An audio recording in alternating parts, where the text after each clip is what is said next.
What's going on in here? It's dinner time! Welcome to Swedish dorm life. I guess Daddy paid today. Daddy paid today. Daddy paid today. I think the party tonight's gonna be a lot of fun. I feel so blessed. That is truly a gift from God. Klara, färdiga, gå! It really scares me knowing that this may be my last day in Sweden.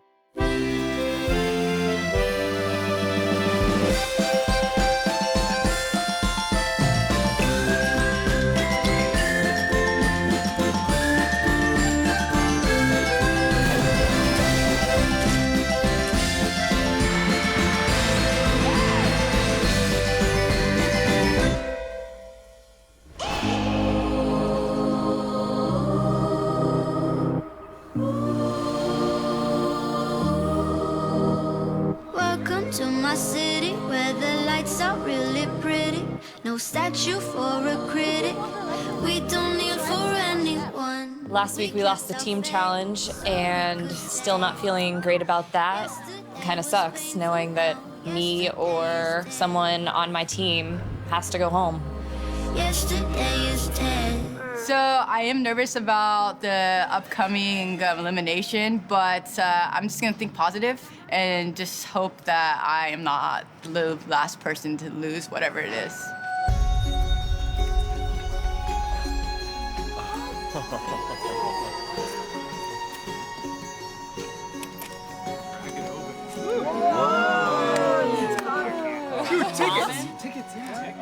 You guys ready? Yes. Dear Americans, you have now reached the region Västergötland, which some people call the cradle of Sweden. Around here, people, your forefathers, have lived pretty much since the ices of the Ice Age melted, many, many thousands of years ago. Many of you say you are in Sweden to learn, and where do you learn better than in school?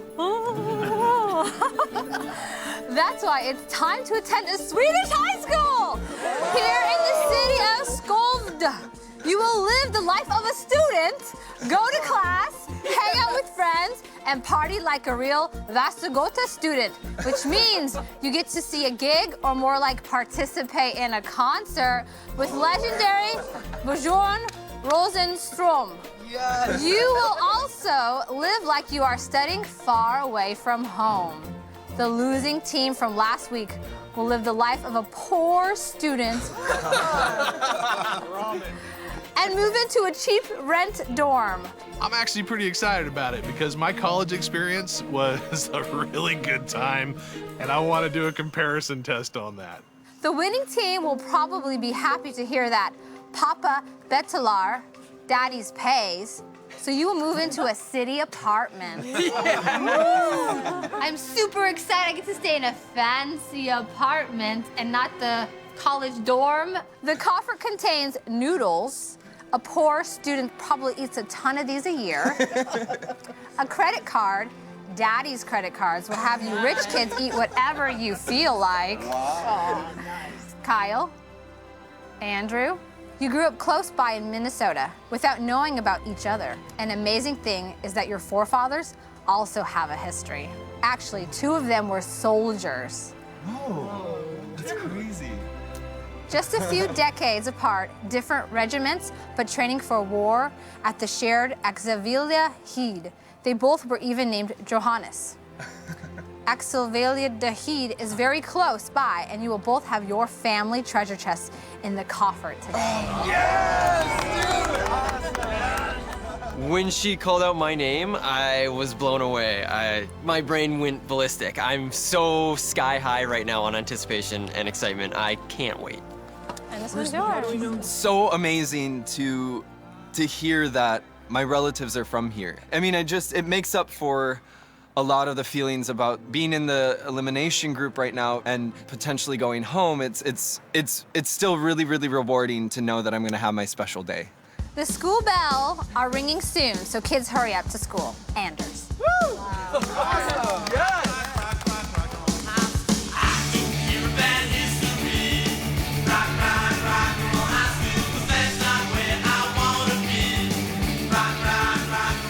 When I went to school, I was a pretty good student. I had a lot of friends. I worked really hard on my academics. I mean, I loved school. That's why I went back and started teaching 2nd grade in the classroom I was in.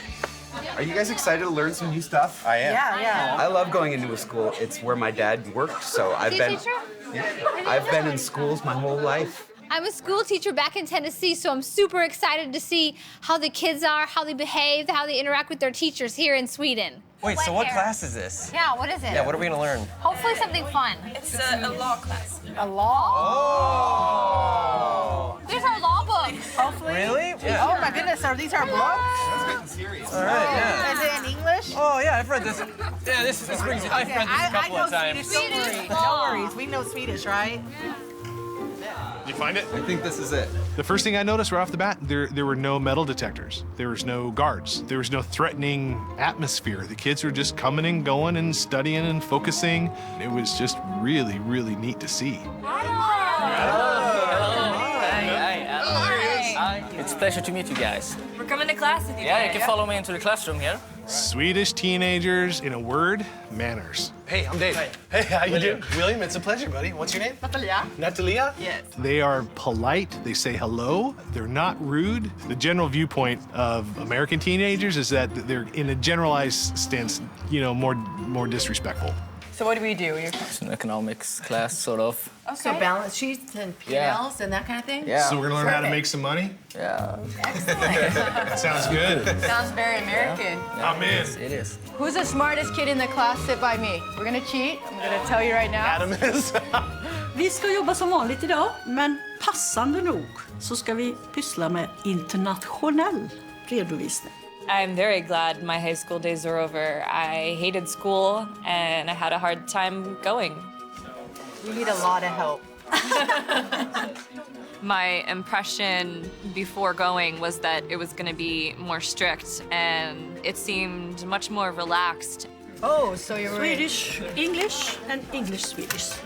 I definitely think I would enjoy school better if it was more like a Swedish high school. I should have gone to school here.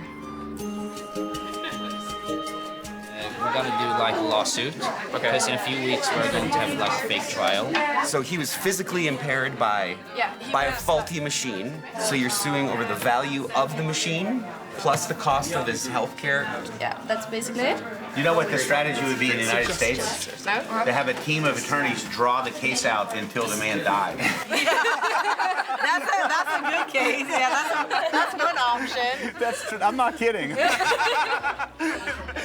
Okay, that's a one option. Based on my visit of the Swedish school system today, I think the Swedish school system is superior to the American public school system. That it seems to be more focused on the practical application of the principles involved as opposed to the American school, which is primarily just learning the principles without as much application. Okay, this is boring. Let's talk about boys. Much better, right? Where are we heading up to now? We're heading to eat. To eat? Yeah, it's lunch. Lunchtime.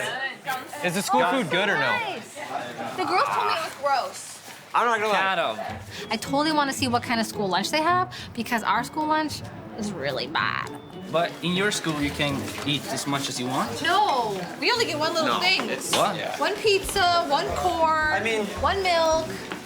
Here It depends. Here you can eat as much as you want. The high school, like if you want to buy more. But it's free here. They can eat as much as they want for free. Yeah. No. And still we complain. I do not understand how you guys are not overweight. I'm gonna try a little bit of everything. Is that good? Okay. This is a lot better than the school lunch I remember, This is a lot better than the school lunch now that we have.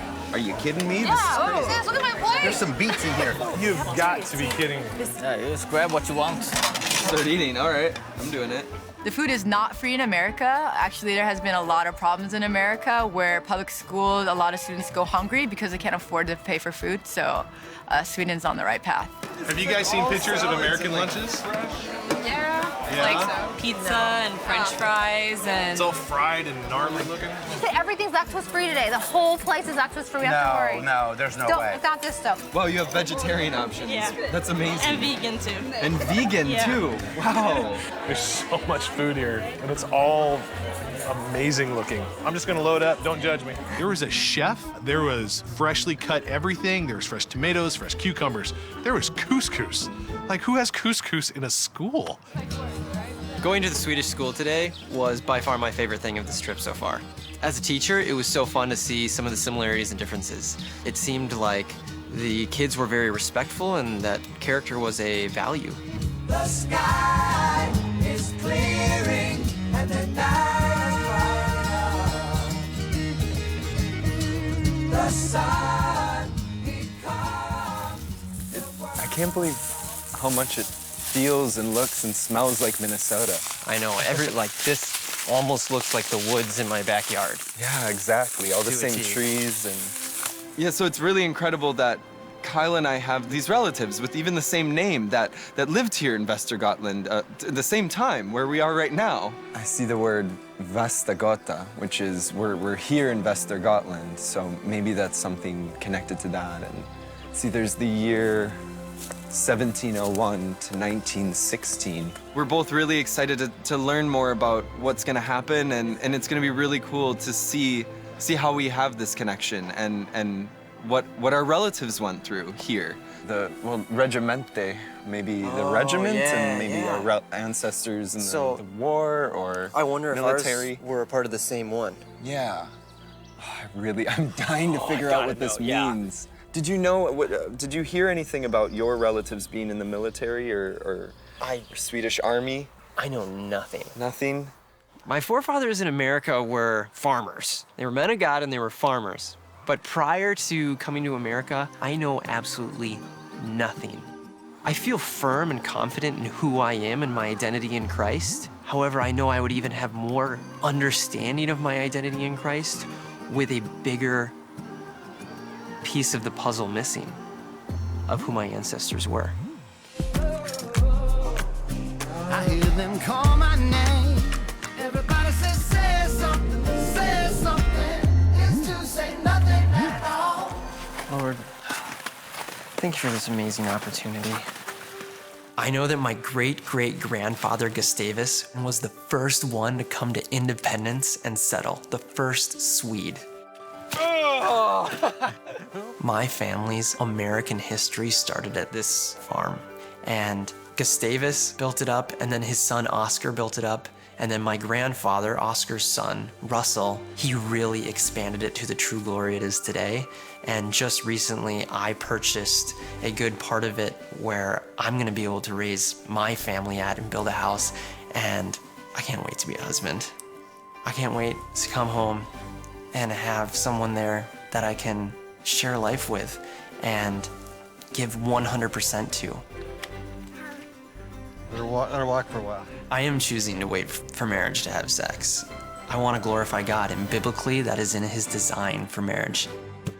I'm 28. If there's any Swedish girl out there, I mean, I'm game. I want to find a wife. This part of the cemetery is the older part of the cemetery. So here's Gustavus, born in, 1823. I really want to learn about Gustavus's life before America. I have no idea what it was. Gustavus and his wife. Oh, here's, Clara, and then Margaret. Can't believe I'd never seen this. I know he came up on a boat from St. Louis or something like that. I don't even know if he was a man of God. I don't. One thing I don't know is a lot of things about before he came over here. So when you go over to Sweden, it would be great to find out more about that, and if we got relatives over there yet, or what we have. I have no idea. Well, thanks for showing me this, Dad. Yep. This adventure is going to change everything about me, and from this point forward, everything about me will be different.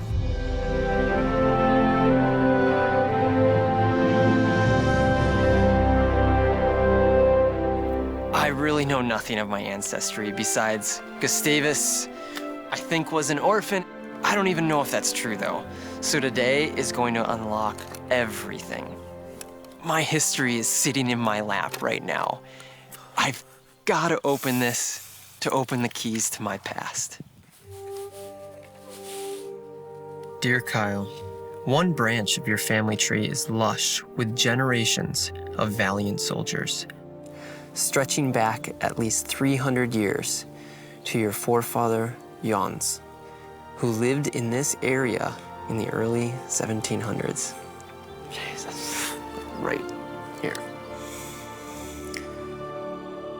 2 generations later, 19-year-old bachelor named Johannes enlisted in the Skaraborg Regiment. Johannes saw plenty of combat action, including the war against Napoleon in 1814, before injury caused hearing loss that ended his military career. Thankfully, he had already become a respected stonemason, working on Gottorp Canal and contributing stonework to the still-standing bridge in Grolanda. So he built this bridge. That is so wild. This is older than anything that a human made in Minnesota. I mean, without my family line, like, this bridge wouldn't be here. Johannes married Maria Jonstada on April 5th, 1816. Times were tough. There was severe famine in Grolanda, and Johannes was far from rich. Johannes and Maria had a son named Gustav in 1823. Johannes was born here, so that means Gustav could have been born here too. And I read my Bible in my house, just like Johannes probably read his Bible in this house. He probably walked these fields and prayed while he was mending them or tending them or doing whatever he needed. Gustav worked as a farmhand for several years before moving to Gothenburg in 1852 and taking a job at a bakery. 29 years old, a year older than me. He also fell in love with a beautiful red-haired girl named Clara. So basically, next year when I'm 29, I need to go to Gothenburg and look for any beautiful red-haired girls I can find. Okay, done. I'll probably get a job at a bakery. They determined to marry as soon as they had sufficient means. For this, Gustav turned to America, leaving Gothenburg with a promise to his sweetheart. As sure as you'll see the sun rise in the east, I will return to you. What a corny guy, I love it. Just, that's awesome. So romantic. Sure enough, Gustav returned 2 years later, and his children later remembered how Clara was overcome with joy at their reunion. So he had children with Clara then? Somehow, okay. Gustav convinced Clara that their future was in America, and their future was now. They were sailing west in no time, but after the ship stopped to board passengers in Ireland, everything changed. A deadly dysentery spread quickly throughout the ship, killing many, including Clara. Gustav arrived at Boston, heartbroken and alone, after burying his Clara at sea. The gravestone I looked at with my father in Independence, Clara's name was on there. I can't imagine the pain that would, like... Later that same winter, Gustav was invited to a gospel concert while visiting friends in Chicago. One of the singers, a Swedish immigrant named Margaret, sparked love in his broken heart, and they later married. From 1855 to 60, they built a life and had 3 children together in Rockford, Illinois.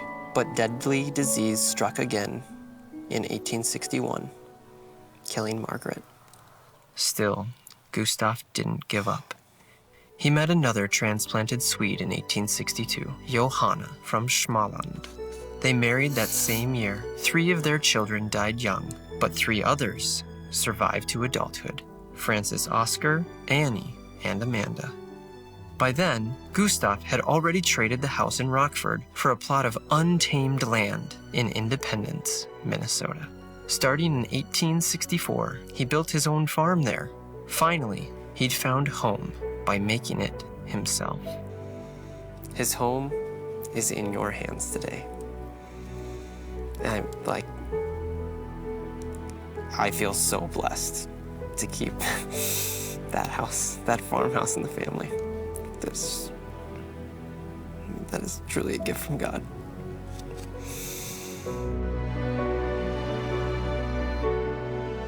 His third wife, Johanna, withered away and died like the others. after spending 10 years in a St. Peter, Minnesota hospital. Gustav experienced some of the worst pain imaginable. Still, their son married Rosella Sturman and produced Russell Johnson, who in turn married Grace McCann and produced Brian, your papa. I'm a part of a family of storytellers, and being the youngest, I don't often get a chance to tell stories to my aunts and uncles, but this time, I've got a good one. Next time I show up to that farm, I'll look at it completely differently, knowing what I know now about Gustav. He endured so many struggles, but he strived through all of them, and it just makes me want to strive to meet the rest of my family. Gustav said that as sure as the sun will rise in the east, I will come back to you, and I can be certain that as sure as the sun will rise in the east, this experience will change me forever. Loving this life. Oh, I've seen trouble more than any man should bear, but I've seen enough joy out there, more than my share, and I'm still not done. I'm only halfway there. I'm a million miles ahead. I am happy that I'm on the winning team. I'm sorry that some people have to be on the losing team, but I'm glad that I'm safe for at least one more challenge. I get to live in an apartment. I'm pumped. I don't know, I'm living in an apartment downtown. I've never done that before. Oh, so cute. Look at the potato chips. Potato chips. I gotta eat the potato chips. Cute. Oh, wow. Nice. This is sweet. Well, Heads. Oh, tails. I got the bed. All right. I did think it was going to be something else. When I was at university, I had friends whose daddies paid for nice apartments, and they were very fancy. Daddy's got a nice cupboard. I mean, look at all this. The Swedish Daddy's Pays apartment to the American Daddy's Pays apartment is a completely different level. The worst part is that there's 5 of us instead of 2 of us, which is what it was designed for. I wonder how the other team is doing. well, if these are our accommodations. Can you imagine what the losing team's accommodations are? Well, they are eating ramen for dinner tonight. Yeah, not these That's right. delicious Swedish chips. Yeah. This is the life. Swedish chips in Daddy Pays apartment.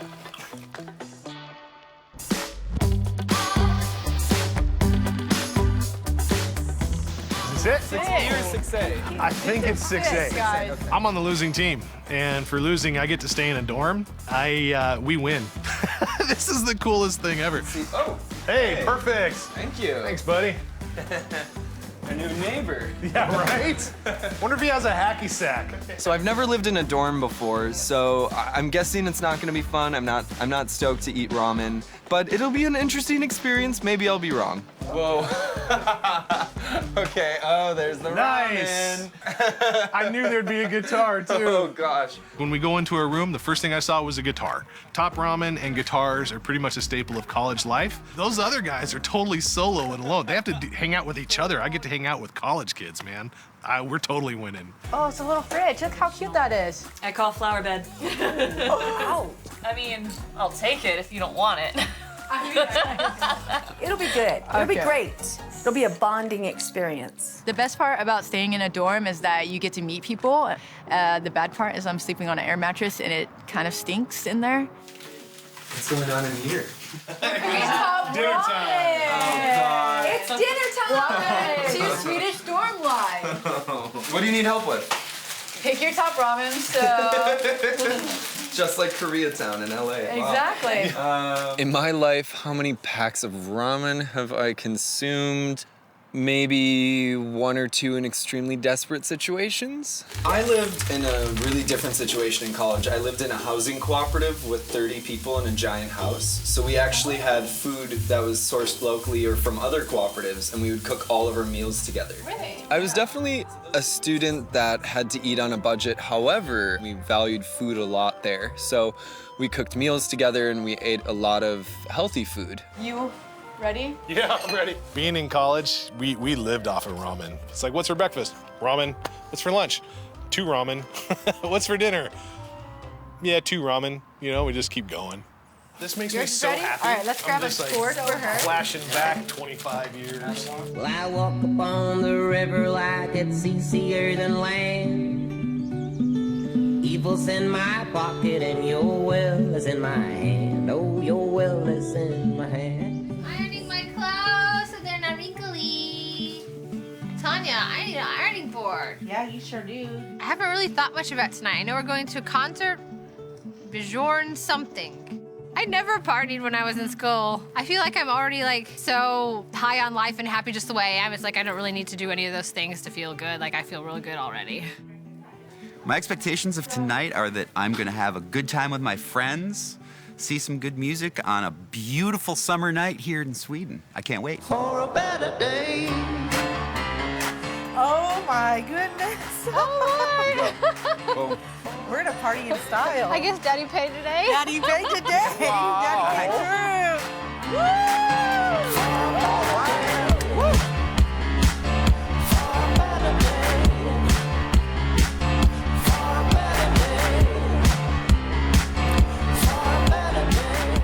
I feel like partying with kids just like I feel like partying with anyone. As long as there's good conversation, good food, and good beverages, it'll be a great time. Cool little trailer.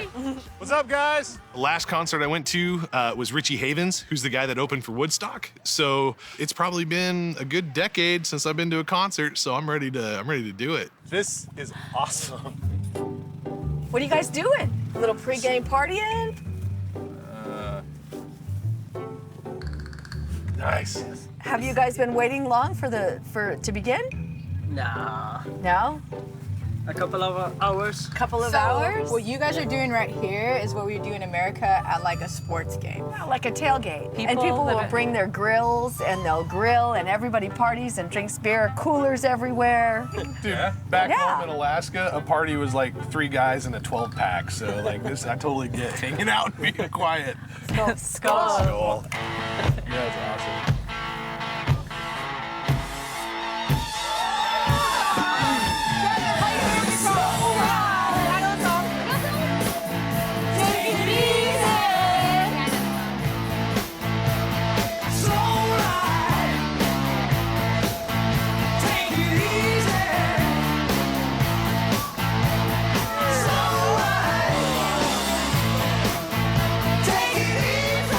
They're riding in a freaking. What's going on, guys? Do it! Who's that? Wow. What's up, my brother from another mother? Recently, a good party has been ice cream and cake and root beer floats, and you know, because with kiddos, you change your perspective on what party is. But everybody happy and everybody having a good time is really a good, solid foundation to start from.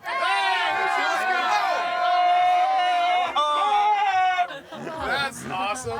That's a lot of fun right there. Totally give me a caca. You ready?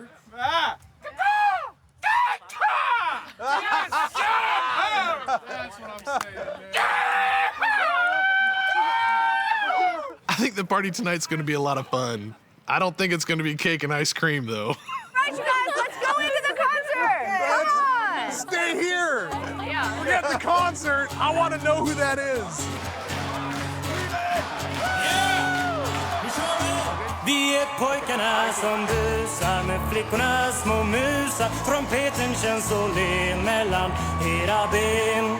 Om du drar ner min byxa ska du få se en yxa som gör allt för att få lite balt. The music is in Swedish, so I don't know what he's saying, but maybe that's a good thing because I heard that his music was vulgar and maybe for old farmer people. I'm not sure.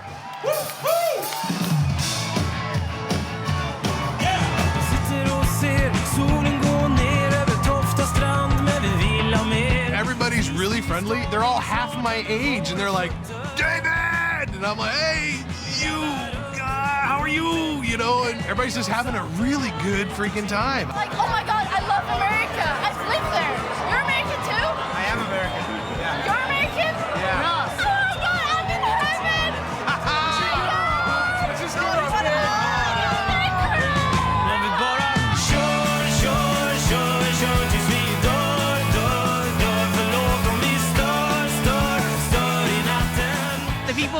Sweden have been very reserved and quiet, but at this party, they're more like how Americans are all the time. Swedish guys peeing in the bushes around me. This is not supposed to happen in the Swedish concert.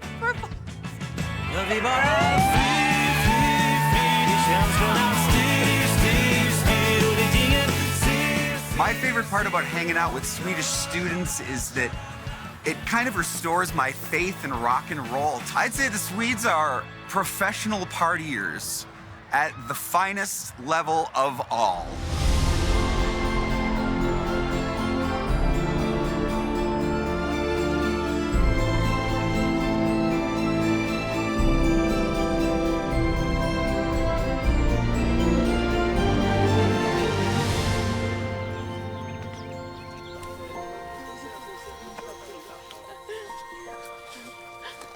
Hello, class. Morning. Hello. Today, I will try to give one explanation to why your forefathers left. Look around, it's beautiful, isn't it? Stunning. This is the best time of the year. This is what we live for in Sweden. The reward after a long, cold winter. In 1867, this didn't happen. Summer just didn't arrive. The cold just stayed. Snow still covered the ground, ice on the lakes. So very soon, all the harvest was wasted. There was nothing to eat. Imagine the panic. They had to trust to old knowledge, how to make food of nothing, of wildflowers, grass, moss, sap from birch trees, and if they were lucky, a small bird. That's it. Pledges to the government for help were denied. The poor people should learn to help themselves. Otherwise, they will get lazy and keep coming back for more. This, though, was in the mid-19th century, and now newspapers had entered the scene. They, of course, reported of the starvation up north and also of the government's lack of action. This is a picture from one of the papers describing the situation. A dying mother. Here, you see her son eating a shoe, because that's what people actually did. They were eating leather from shoes and belts, boiled them to get something as close as meat they could get. I can't imagine being so hungry that I would have to resort to feeding my family with my possessions. That shows a sign of survival and a sign of toughness that I certainly don't think that I have within myself. It makes me respect the history of this place even more. In London Times, there's an article saying there's a place called Norrland where children now are crying for bread, and men and women are dying because of the shortage of it. And the news spreads very quickly, and soon emergency aid centers are set up in England, in Norway, in Denmark, in Germany, even as far away as in San Francisco. A charity concert are being held for the starving people of the north in Sweden. This might be the first time a worldwide charity event like this takes place. Swedish superstars like opera singer Christina Nilsson and Jenny Lind, they were having charity concerts to raise money for the starving. And from New York, the Swedish inventor John Ericsson, he sends an enormous amount of money. Altogether, $25 million in today's value is being gathered. Wow. 200 million Swedish crowns. Sadly enough, this is also the first time donors experience how hard it is to get aid through to the needy.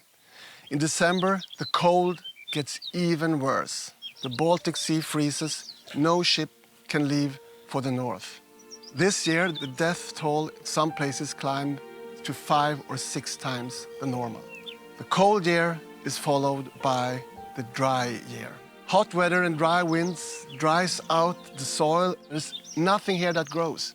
This time there's no aid from other countries because donors feel they have already given.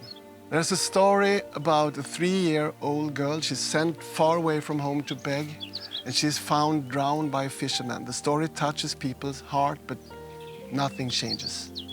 According to an eyewitness, it is like the whole countryside has left home in search for something to eat. The dry year is followed by the hard year. This time, not only the poorest people are hit by the famine, also farmers, small farmers and crofters are forced to sell everything they have, including their houses. The poorest people even have to auction out their children, sold to the people that accepted to take care of them for the lowest compensation. That way they also got a cheap farmhand or a maid. It was heartbreaking to me to hear that children were auctioned out. I just can't imagine. I can't even fathom that in my wildest dreams, how difficult and hard that would have to be to do that, to get to the point in your life where you would have to resort to those kinds of things. In April 1869, finally, weather turns back to normal. But for many, it's too late. Altogether, approximately 27,000 people loses their life as a consequence of the starvation this year. So, what should these people do? This could happen again. Well, here's a diagram that shows very clearly what people did. This shows immigration rates, and here you have 1870, just after the starvation. Immigration tenfolds, at least. People leave, like rats from a sinking ship. People leave to America. So, 150 years ago, Sweden wasn't a very nice place to live. To quote your president, this was a shithole country. I'm sorry to say, they really had reasons to leave. Thank you. That's all for today. Thank you. Thank you.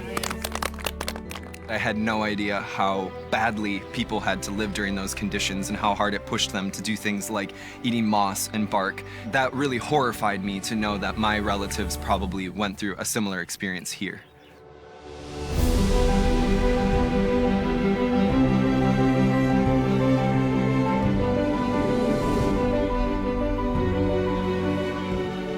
Skandia is a very, very unique place, even in Minnesota. It's the first Swedish settlement of Minnesota. It was settled in about 1850. It's a really unique town. All the kind of Swedish designs are maintained in the homes, and people fly Swedish flags outside their homes, and there's dollar horses on the street signs. It's really, really cool. But to be honest, I felt really out of place and unwelcomed in Skandia growing up. I felt like kind of the black sheep, like I didn't really fit in here. And I think also just being a gay male in Skandia, in such a small town, there's not a lot of other men that are out here and comfortable with their sexuality. And that was something I was very comfortable with and confident that if I was gonna be happy, I'd probably have to go somewhere else. I left Skandia when I was about 18 years old for college, and yeah, I never came back. Are you excited? I'm really excited. I'm nervous, I'm excited, but I'm ready to go. My sisters are extremely important to me. I'd do anything for them. I'd go to the end of the world and back for them. If you remember, I mean, Grandma went over to Sweden with the aunts some time back when we were just littles, and we never had that opportunity to go meet our rellies over there. And this is your big chance to do that and make that connection for our generation. Yeah. I'm ancestrally related to Sweden on my dad's side. And my grandma, Esther Morrison, was a really remarkable person. She was an adventurer, she was a traveler, she was an artist. I really look up to her and see a lot of similarities in her as I do in myself. It's this feeling like maybe there's a relative over there that I would really relate to and, you know, have a lot in common with. That would be really cool. When I was in high school, my dad, he had brain cancer. He battled it and he really fought, and we came together as a family really tight to take care of him. And unfortunately, he lost, and he passed away before my grandma. And then soon after that, my grandma died. And then, you know, as hard as that time was, that was a really, really dark time. It also shaped me as the person who I am, and it made me so strong. And it also made me realize how short and precious life is. And so it's things like this that I'm like, yeah, I have to do this. I have to go to Sweden and I have to win, because that's what they would have wanted me to do. I know.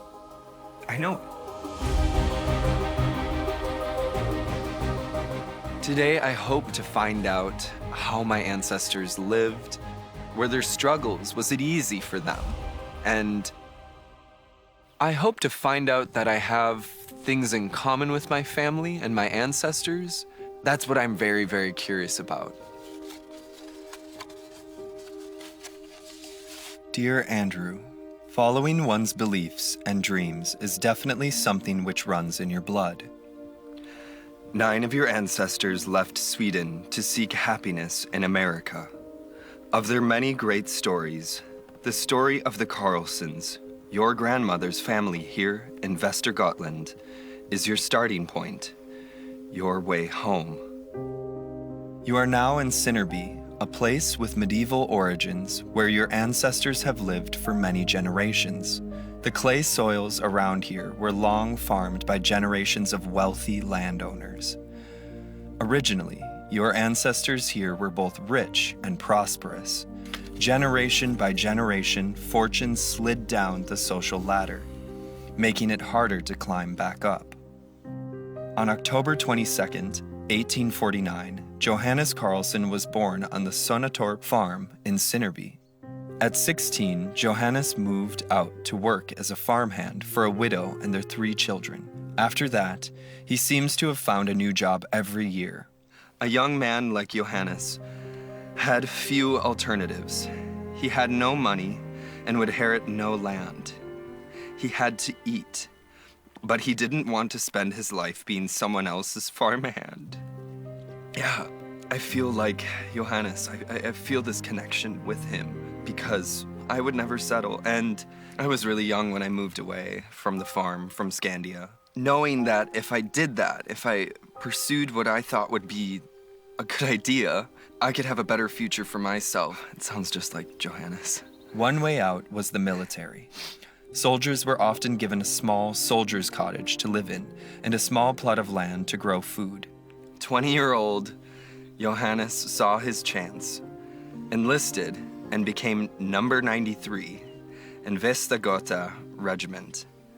So this is my relative that was in the military. 3 years later, Johannes fell in love with Maria Lovisa Anders' daughter. They had 7 children. Johannes and Maria were clearly optimistic about the future, defying odds by saving enough money to buy a small plot of land in Hölicke in 1886. Just 2 years later, they expanded their holdings by buying more land. In this way, they'd reserved the familial trend and became Hemmensagare, a step up the socioeconomic ladder. This farm is still in your family's possession today. It looks like no one's been here for quite a while. That's so cool. It's incredible that it's still here, existing even. I'm so curious what happened here and what's going to happen to this place. And I have to find out. This is where they started their life, and this is where I come from. Their son Carl was a special kid who built the area's first bicycle, which people came from near and far just to see. Carl's brother David later remembered how Carl would often sit alone, engrossed in a building project while the others were playing. "We thought he was crazy," wrote David. It's funny, but at the same time, I know how hard it is to be the crazy one in the community and the family, and to be seen as, you know, the one that is just different.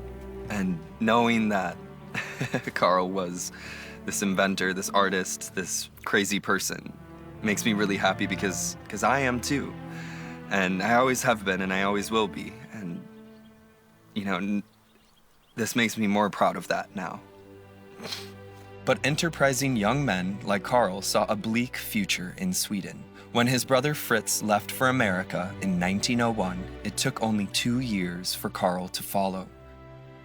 Carl bravely set foot on Ellis Island on June 20th, ready for a new chapter to life, and got work as a carpenter. He was making shit happen, and I love that. He was a tough guy. Carl's wife-to-be was the Swedish-born Beta Nordstrom, who'd come to Minnesota with her siblings and parents from Skåne in 1897. The two fell in love at first sight at a church function. They had 6 children together, one of whom was named Esther. Your Farmore. Reading my grandmother's name, it makes this all so real. And to be here in Sweden and to open this chest and to read this means so much to me because I know that this is what she wanted me to know. And I know She would be so proud. And so would my father. And I'm really confident about that.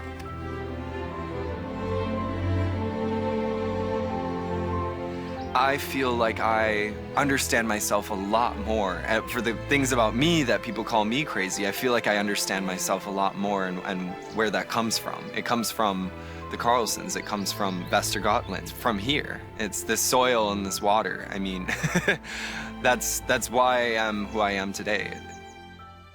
And I'm motivated to push on because I want to understand what happened with the relatives that stayed here in Sweden and who's still living here in Sweden. I want to know what struggles they had or successes, and I want to get to know them, and the only way I can is if I win.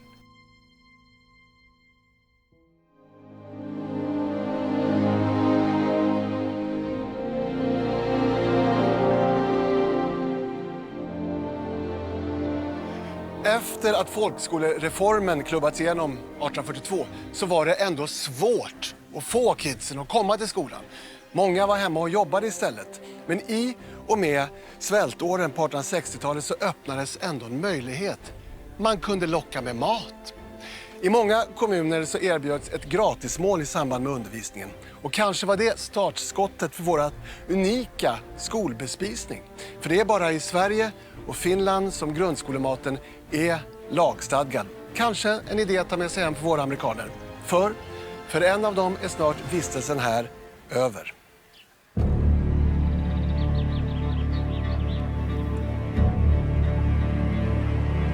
Let's have a seat. Absolutely. There we go. So guys, this is... Yes, get in here. I know. We can't break up the trio though. Yeah, this No. can't happen. This cannot happen. You guys, you're gonna win. You better win. It sucks that this could possibly be my last day here. I don't want to think about it, but it's the reality of the situation. I need to meet more of my family. Oh my... Okay. Like, I feel like my head's gonna explode. I need to get to the end. I am super pumped. I need to win this. Me and Ashley both need to stay. Kyle's expecting us to win, so we're gonna do this. Dude, you got this challenge coming up. Yeah, I'm ready for it, man. I'm totally not stressed about it. I mean, I've got I don't have any butterflies. I don't have any, any anxiety about it. I think my superpower is calm. It's very important for me to stay here. I haven't had my special day yet, and in order to find out more about my family, that's something that means a lot to me. I'm a little bit apprehensive going into the challenge because the outcome is uncertain. And so it's kind of a make or break or do or die situation, and that's always uncomfortable. I'm nervous because I have no idea what it's going to be. And I mean, we all, competing against each other, we all have different strengths and weaknesses, and it could be anything. And all we got to do is just give it our best. And I feel really, really nervous for the challenge today. I have no idea what to expect, but physically, I'm up against some really tough competition. Well, you guys are both gonna do great. Thank you. We're rooting for you. You're gonna do great. You guys ready? Yep. Let's go. Let's do it.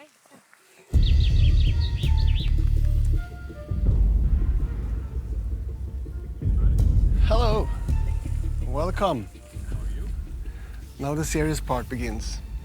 So, this week you did spend some time at the Swedish gymnasieskola. In Sweden, that education ends with your student exam.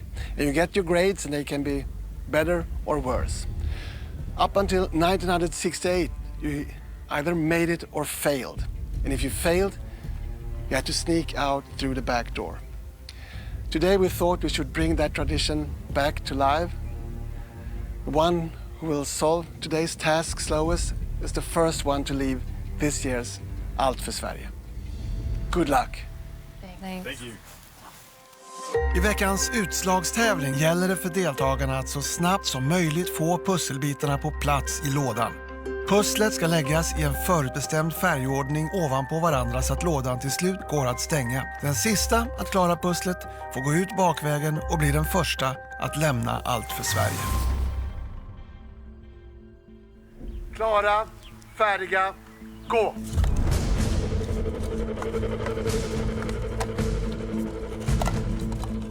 I don't really have a strategy, just because we do have a little bit of space to keep the blocks up there. So of course, I'm just gonna try to grab the colors that are first and then put it together and keep going up. I'm not very used to doing puzzles. I do a puzzle like once a year at the beach.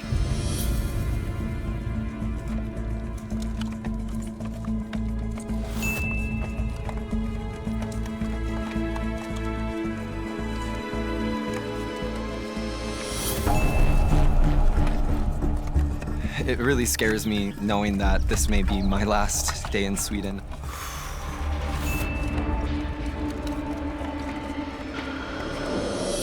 I've got a good strength in this challenge because I got two littles at the house, and we do puzzles all the time. And the fact that me and the boys do puzzles, I think I got an edge up.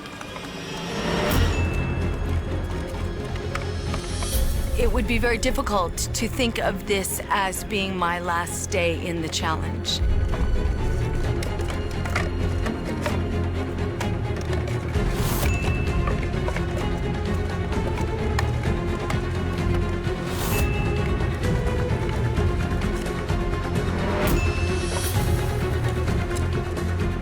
I just didn't know what I was doing on the first level. I just didn't get it.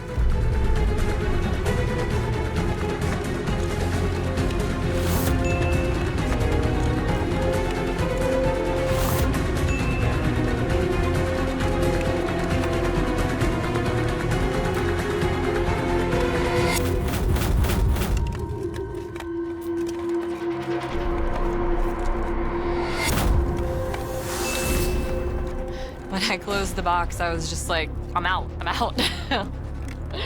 I wanted to just get out of there as fast as I could.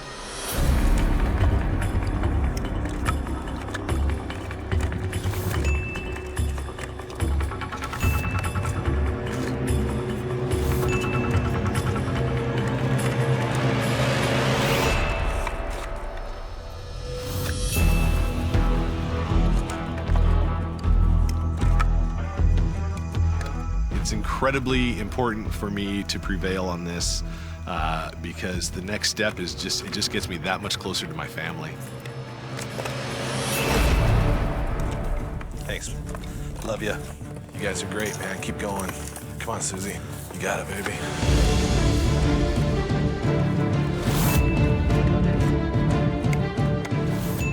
I'm gonna do everything in my power to not lose today so that I can at least journey until our next battle. I'm just gonna give it my all. That's all I can do.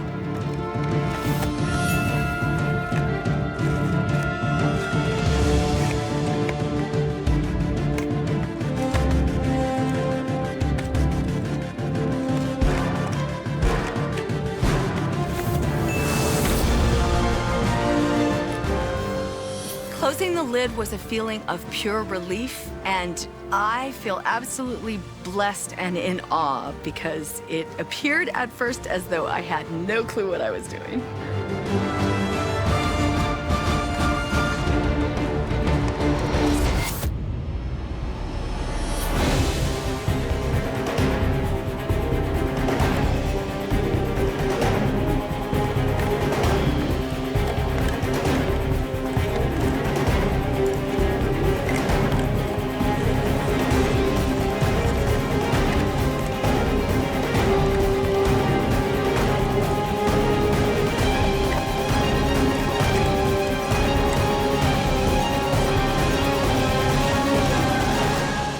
I love you, Dominique.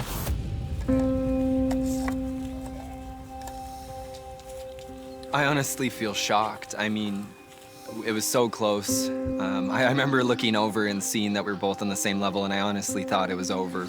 It's going to be so sad to say goodbye to either Dominique or Andrew. They're both such wonderful people. It's going to be so hard to say goodbye. Yeah. Yeah, I can't. Dominique needs to stay. I mean, we gotta keep. Yeah, we can't. Our trio's got. We gotta stay. It would feel terrible if Dominique went home. Oh, they're together. Oh.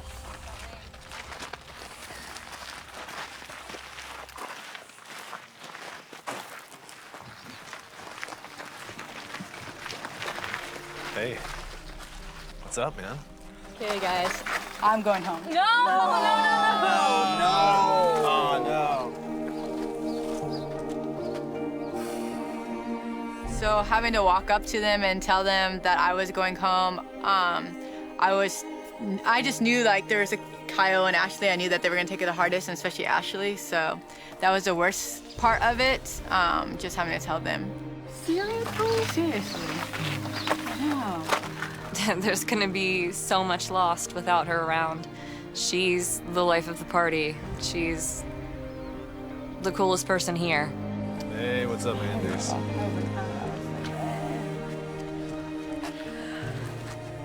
Okay? I am okay, yeah. Say bye to everyone. I did.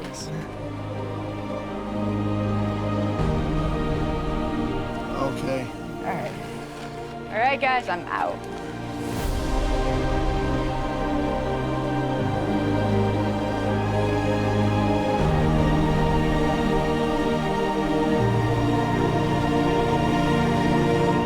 So, it was a quite short stay, but long enough to make a new friend, I've understood. Yeah, actually all of them, but But Ashley, you're gonna meet again, right? yeah, for Yeah? sure. Yeah, Yeah. and Kyle.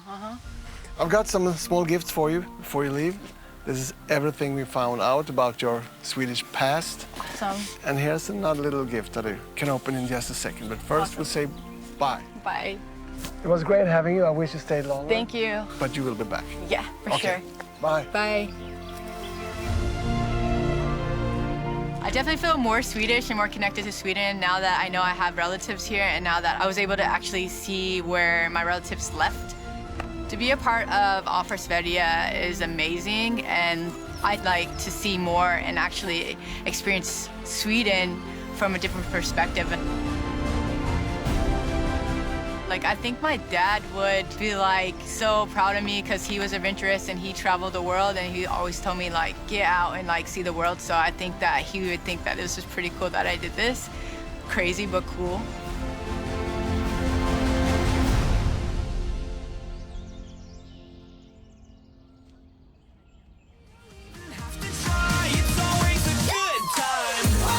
All of you will move into a house from the early 1800s and experience the life of your forefather.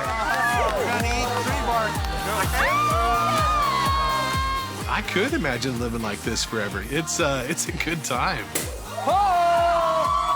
We almost just destroyed an UNESCO World Heritage Site. I can't add up any numbers wrong. I'm a math teacher. Then I'll look really bad.